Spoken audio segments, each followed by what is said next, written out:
Gus, ngapunten Gus, ini ada beberapa pertanyaan.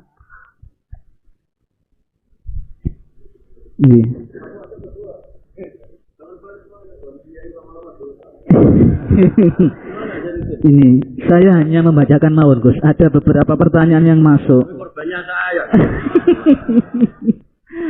Dua sudah kebanyakan.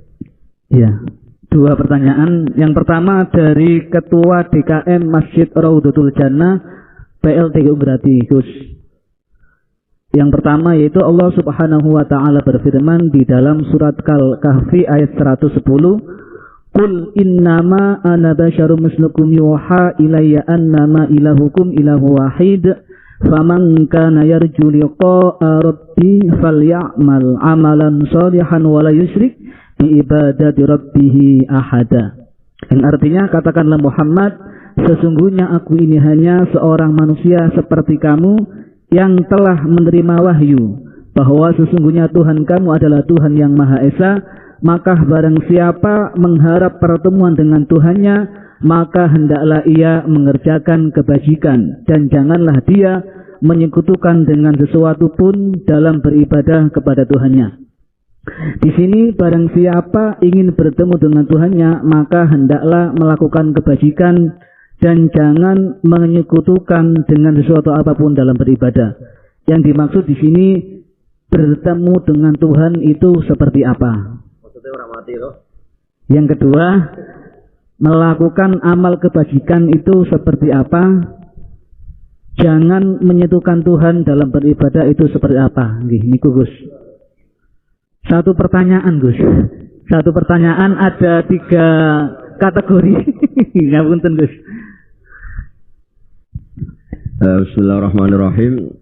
Pertanyaan itu bagus sekali karena hal yang sama dialami Rasulullah SAW.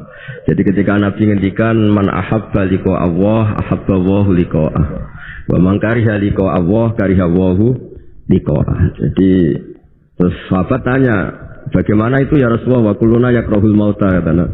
Siapa yang senang ketemu Allah, wa senang ketemu dia. Siapa yang enggak senang ketemu Allah, wa juga enggak suka ketemu dia. Ya sahabat ya manusia ya, zaman itu ya iskal ya. Tapi semua kita ini nggak siap mati. Jadi kalau ketemu Allah itu pikirannya orang itu ya mati. Nah, yang tanya nggak siap juga kan kalau mati. Terus Nabi memberi penjelasan, nggak ada orang Muslim, orang mukmin kecuali sebelum mati itu yang calon ahli surga itu diperlihatkan surganya. Jadi mamin ahadin ilka waqad alima maq'adahu minal jannah awinna. Ketika melihat surga yang sudah gemaripa, sudah luar biasa. Mungkin kalau para cowok yang bayangkan bidadari banyak, cantik-cantik, gak minta belanja. Ning donya wis elek jaluk aneh-aneh yang ruwet. Nah, itu terus langsung seneng pengen ning swarga. Jadi kalau ada orang mati kok tidak semangat, berarti belum dipertontonkan surga. Nah, ketika dipertontonkan surga kan tidak ada kerja, tidak ada atasan, tidak ada bawahan, tidak ada istri cerewet, tidak ada teman bodoni, pokoknya di surga itu kan enak semua. Nah, terus seneng. Lah kira-kira liqa Allah ya seperti itu. Ketemu Allah itu artinya ketemu ridhonya, ketemu kebaikannya. Nah, itu resep pertama, tentu tidak boleh syirik. Syirik itu menganggap ada kekuatan lain setara dengan kekuatan Allah. Jadi kalau orang tawasul sama Nabi, sama wali, sama habaib itu tidak syirik, itu kan tetap Allah itu punya kekuasaan mutlak. Kita ini butuh orang dekat, bukan mensetarakan orang dekat ini sama Allah Subhanahu wa ta'ala. Jelas tidak ada orang Islam yang punya perasaan ada kekuatan lain setara dengan kekuatannya Allah Subhanahu wa ta'ala. Makanya Nabi sudah menjamin, saya tidak pernah takut kalian melakukan syirik, karena siapapun yang punya iman pasti tidak akan mensetarakan yang lainnya sama dengan Allah Subhanahu wa ta'ala. Jadi makanya keyakinan ahli sunnah, keyakinan guru-guru kita, wasilah itu tidak termasuk syirik, karena ya di hatinya sama sekali gak ada hukum penyetaraan. Mananya syirik, tasyrik itu kan menyetarakan. Jadi itu penting dicatat ya, supaya kita clear, tidak ada perasaan seperti itu. Nah, caranya ada syirik gimana? Ya tadi dielmoni lah, dielmoni. Misalnya kamu senang seseorang, di kuburan ya sendiri, ketemu hisabnya sendiri, apa-apa sendiri.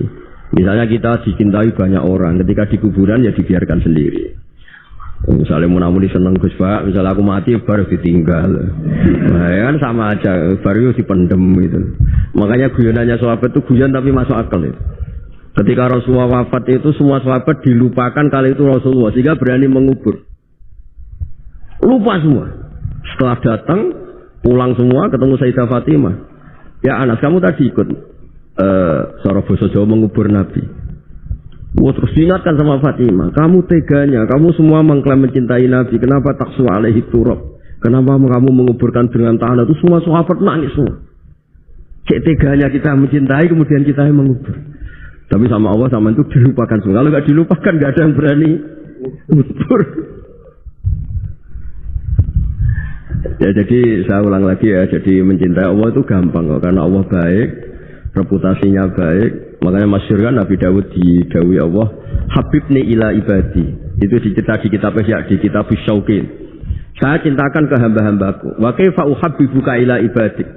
Bagaimana saya mencintakan kau pada hamba-hambaku? Dawi Allah di hadis qudsi itu, kenalkan uskurni bil hasanil jamil. Ya, kamu cerita saya tentang yang baik-baik saya.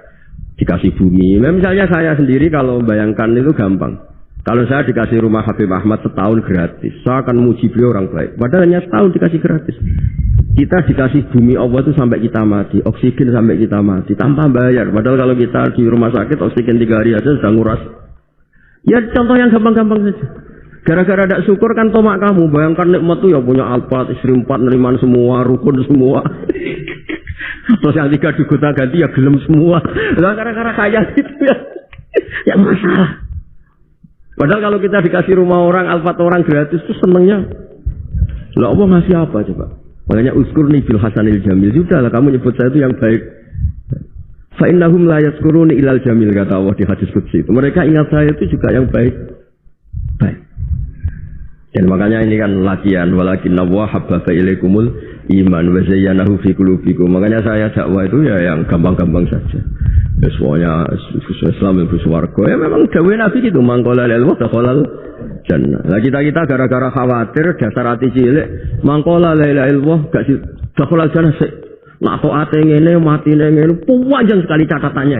Setahu saya ngapalkan hadis itu enggak ada catatannya. Mangkola la ilaha illallah dakhalal. Tahu-tahu kok sekarang banyak apa? Catatannya banyak. Ya coba artinya gini lah, kalau kamu hati cilik ya hati cilik, ngarang kita nggak apa-apa, bisa dikata wakata, tapi tetap saja itu nggak gawe Kanjeng Nabi. Monggo nak ikhtiar ya monggo, tapi ya jangan terus saking ikhtiarnya terus gawe Nabi semua dikasih catatan, kan kasihan Kanjeng Nabi gawe mangkol lalu atau kalau jannah. Ada resmi catatan ya hanya mukhlison biha qalbuh, itu resmi itu. Tapi mukhlison biha qalbuh ikhlas yang dimaksud itu kata Ibnu Hajar Al-Asqalani itu la khaufan minas silah. Dulu orang munafik lafadzkan la ilaha illallah itu karena takut gak dianggap Islam.